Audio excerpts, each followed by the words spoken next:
ఎన్నికల్లో అది శాసనసభ కావచ్చు, పార్లమెంట్ కావచ్చు, 33% మహిళలకు అసెంబ్లీలో, లోక్సభలో సీట్లు ఇచ్చే పరిస్థితి వస్తుంది. ఖచ్చితంగా 33%లో మీరు ఉండాలి. మీలో ఉన్న నాయకత్వ లక్షణాలను పెంపొందించుకోవాలి. ఈ తెలంగాణ రాష్ట్రానికి, దేశానికి ప్రజాప్రతినిధులుగా చట్టసభలలో మీరు అడుగు పెట్టాలి అని నేను బలంగా ఆకాంక్షిస్తున్నాను. ఈ దేశం అభివృద్ధి పదం వైపు నడవాలి అంటే మహిళల భాగస్వామ్యం పెంచాలి. ఈ దేశానికి ప్రధానమంత్రిగా శ్రీమతి ఇందిరాగాంధీ గారు, రాష్ట్రపతిగా ప్రతిభా పాటిల్, లోక్సభ స్పీకర్గా మీరా కుమార్, ఈ విధంగా చెప్పుకుంటూ వెళ్తే 25 సంవత్సరాలు కాంగ్రెస్ పార్టీ అధ్యక్షురాలుగా శ్రీమతి సోనియా గాంధీ గారు మహిళలు బలమైన నాయకత్వాన్ని అందించిన చరిత్ర ఈ దేశానికి ఉన్నది. మహిళలకు అవకాశం వస్తే నిరూపించుకోవడం. ఈరోజు తెలంగాణ రాష్ట్ర చీఫ్ సెక్రటరీగా శాంతి కుమార్ గారు ఉన్నారు. మీ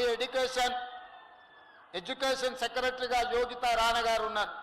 ఈరోజు మహిళలకు ఎవరికి అవకాశం ఇచ్చినా, అది ఐఏఎస్లు కావచ్చు, ఐపీఎస్లు కావచ్చు, ప్రజాప్రతినిధులు, మంత్రులుగా కావచ్చు, ఈరోజు మా క్యాబినెట్లో సీతక్క గారు కావచ్చు, ఎవరికి అవకాశం వచ్చినా మహిళలు తమ నైపుణ్యాన్ని ప్రదర్శించి తమ యొక్క చిత్తశుద్ధిని నిరూపించుకొని ఆదర్శంగా ఈరోజు నిలబడుతున్నారు.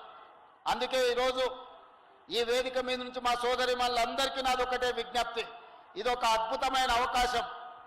ఈ యూనివర్సిటీలో మీకు అడ్మిషన్లు రావడం, మీరు ఇక్కడ చదువుకోవడం అనేది నిజంగా మీ గొప్ప అదృష్టం.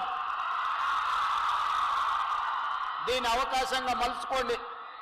ఈరోజు తెలంగాణ రాష్ట్రంలో మహిళలకు ఉన్న ప్రాధాన్యత, నేను వచ్చిన తర్వాత ఆడబిడ్డలకు ఆర్టీసీలో ఉచిత బస్సు ప్రయాణాన్ని ఇచ్చినాం. ఈరోజు మీరు ఎక్కడికి వెళ్ళినా,